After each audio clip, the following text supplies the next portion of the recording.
Hello my dear students, welcome to online class of physics.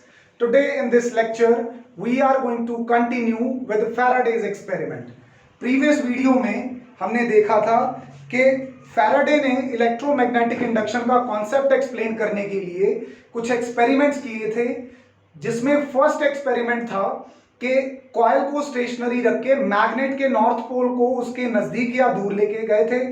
जब नजदीक लेके आ रहे थे तो गैल्वेनोमीटर डिफ्लेक्शन दे रहा था, जब दूर लेके जा रहे थे तब भी गैल्वेनोमीटर डिफ्लेक्शन दे रहा था। लेकिन अगर उसी कॉइल के विद रिस्पेक्ट टू मैग्नेट को स्टेशनरी रखते हैं तो गैल्वेनोमीटर कोई डिफ्लेक्शन नहीं दे रहा था।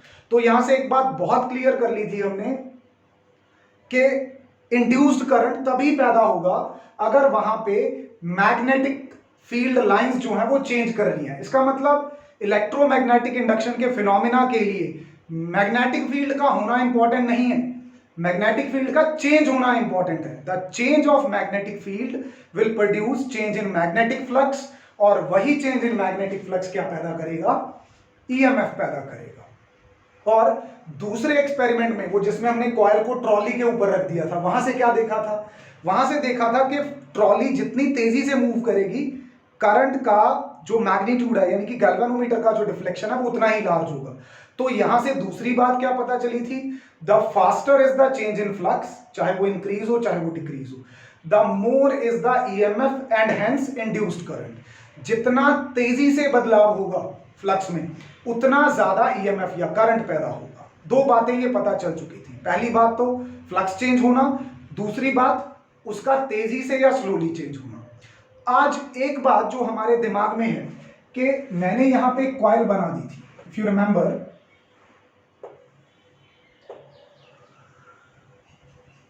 I made a coil here. इस कॉइल में क्या लगा हुआ था? एक गैल्वेनोमीटर लगा हुआ था।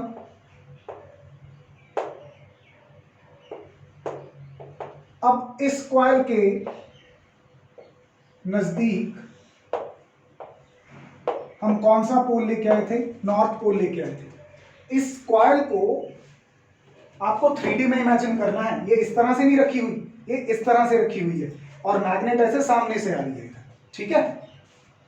तो अब सवाल जो दिमाग में आता है कि नो डाउट गैल्वेनोमीटर ने डिफ्लेक्शन दी, यहां पे गैल्वेनोमीटर ने डिफ्लेक्शन दी, लेकिन गैल्वेनो की डिफ्लेक्शन से ये थोड़ी पता चलेगा कि इस कॉइल में जो करंट है वो इस तरह से गया है या इस तरह से गया है। Means we are not sure about the direction of current in this coil.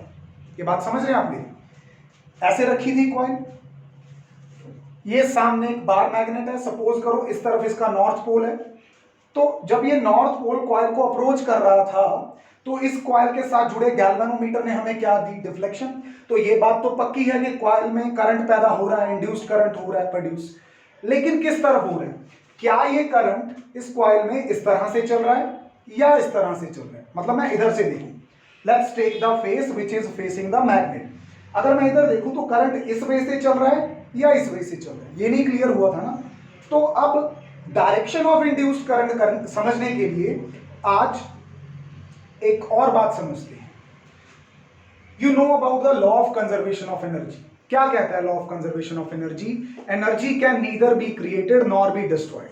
अगर आपको कहीं पे एनर्जी पैदा करनी है तो वहां पे काम करना होगा, कहीं पे एनर्जी की खपत हो रही है तो वहां पे काम जरूर हो रहा होगा। मतलब या तो एनर्जी स्पेंड करके वर्क मिलेगा या वर्क करके एनर्जी मिलेगी।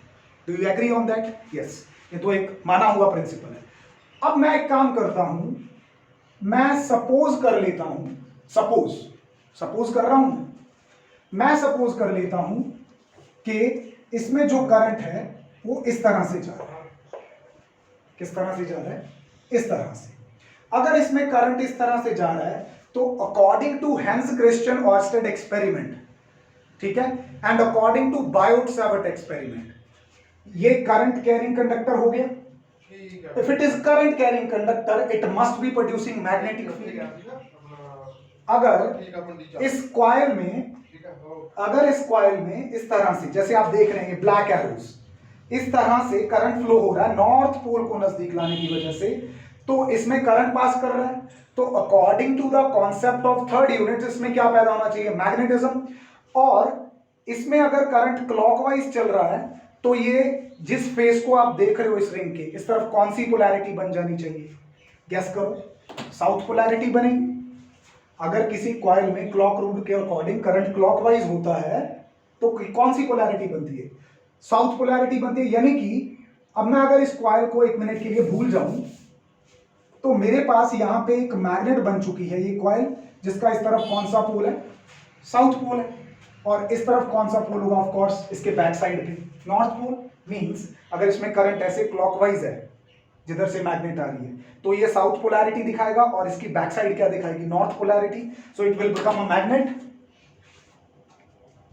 Here is the south pole, here is the north pole. Opposite poles एक दूसरे को क्या करते हैं? अट्रैक्ट। अगर ये अट्रैक्ट करेंगे तो गेन इन काइनेटिक एनर्जी होगा। कैसे? जब ये इसको अट्रैक्ट करेगा तो इसको एक्सेलरेट करेगा, इसकी वेलोसिटी बढ़ाएगा और काइनेटिक एनर्जी होती है 12mv²। स्पीड बढ़ेगी तो काइनेटिक एनर्जी बढ़ेगी। इसका मतलब एनर्जी यहां पे अपने आप क्या हो गई? प्रोड्यूस हो गई। अब आप क्या सोच रहे हो? यही एनर्जी से यहां पे अगर कोई बल्ब या गैल्वेनोमीटर लगाओ वो काम करेगा। You are basically forming a perpetual motion machine. Perpetual motion machine का मतलब क्या होता है? जिसको बिना डीजल डाले चलाया जा सकता है। क्या आज तक ऐसी कोई मशीन बनी है? Not at all. तो आपने यहां पे बिना कोई काम किए एनर्जी गेन कर ली, ऐसा तो हो ही नहीं सकता। This is against the law of conservation of energy. इसका मतलब मेरी सपोजिशन रॉन्ग थी कि इसमें करंट क्लॉकवाइज जा रहा है। अब एक काम करता हूं, अब मैं सपोज कर लेता हूं कि इसमें करंट जो है वो एंटी क्लॉकवाइज जा रहा है। दूसरी साइड ले ली मैंने, मैग्नेट आई। अब मैंने क्या सपोज कर लिया कि करंट एंटी क्लॉकवाइज जा रहा है। अगर ये करंट एंटी क्लॉकवाइज जा रहा है तो अकॉर्डिंग टू क्लॉक रूल ये वाली साइड किस तरह बिहेव करेगी? नॉर्थ पोल की तरह। तो ऑफ कोर्स दूसरी साइड किस तरह बिहेव करेगी? साउथ पोल की तरह, उस कॉइल के। अब ये नॉर्थ पोल, ये जो आपके हाथ में मैग्नेट थी इसका नॉर्थ पोल, जिसको आप नजदीक ला रहे थे। जब आप इसे नजदीक लाओगे तो क्या ये कॉइल इसको नजदीक आने देगी? इधर से सपोज करो इसको फिक्स कर रखा है, ये नहीं हिलेगी अपनी जगह से। तो क्या ये नॉर्थ पोलैरिटी इस नॉर्थ पोलैरिटी को नजदीक आने देगी? नॉट एट ऑल, क्योंकि यहां पे क्या होगी? रिपल्शन।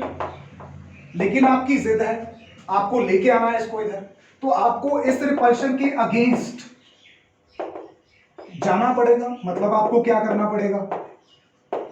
यही वर्क आपका किसकी फॉर्म में कन्वर्ट हो जाएगा? एनर्जी की फॉर्म में। कौन सी एनर्जी की फॉर्म में? इलेक्ट्रिकल एनर्जी की फॉर्म में। और किस रूप में मिलेगा? इंड्यूस्ड करंट के रूप में। क्या समझ रहे हो यहां से? जो मैग्नेट इस कॉइल के अंदर इंड्यूस्ड करंट पैदा कर रही है वही कॉइल इसको क्या कर रही है? अपोज कर रही है। तो इसका मतलब ये है कि जो ईएमएफ प्रोड्यूस हो रहा है इस कॉइल में वो इस तरीके से होता है कि ये उसी को अपोज करता है जो इसको पैदा कर रहा है। This is what Lenz's law says and gives the direction of induced current. क्या कहता है Lenz law? Lenz law says that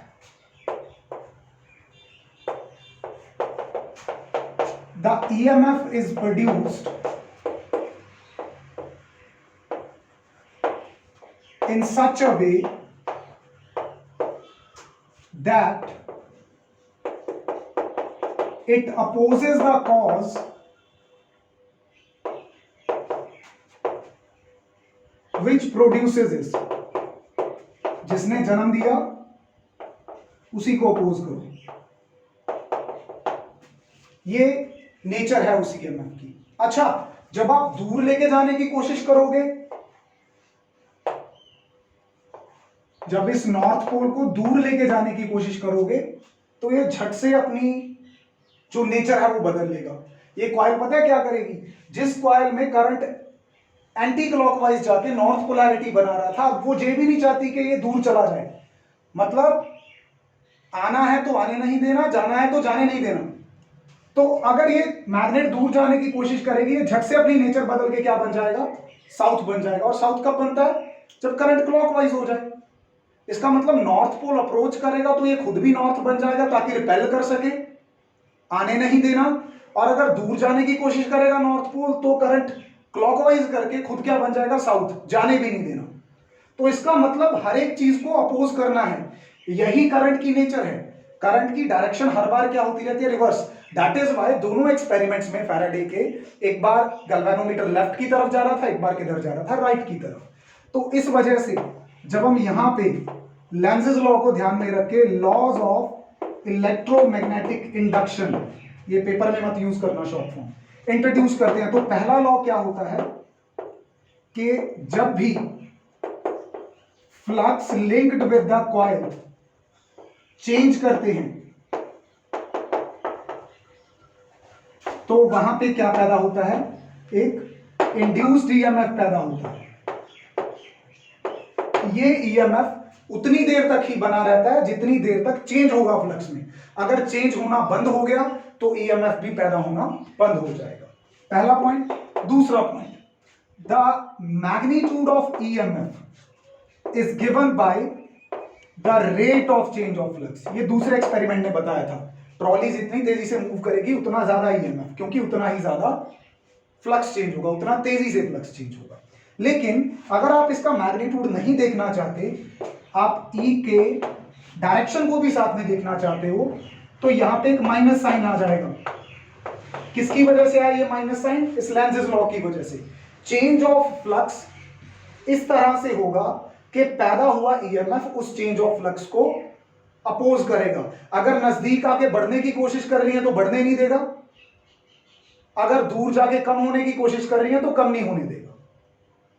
so अगर यहां पे इस कॉइल की मल्टीपल टर्न्स होती तो ईएमएफ n टाइम्स हो जाता, d∅dt, ठीक है।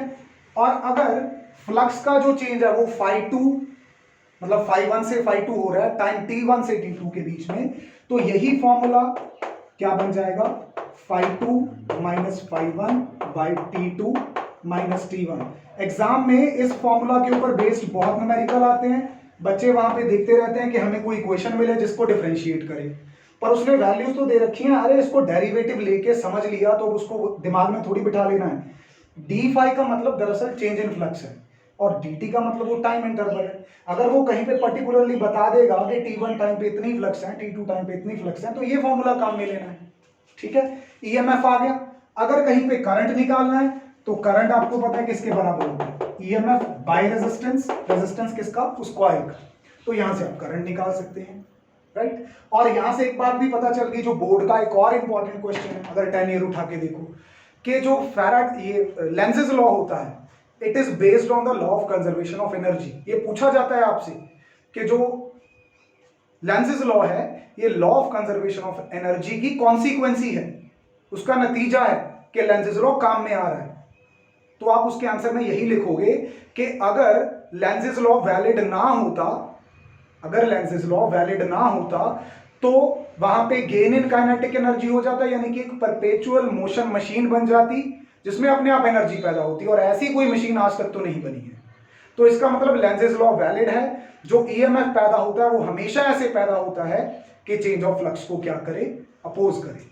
अगले वीडियो में इसके कुछ न्यूमेरिकल प्रॉब्लम्स लेके आएंगे और उसमें आपको ईएमएफ की डायरेक्शन देखना सिखाएंगे। This is all for today. Hope you have understood it. Thank you.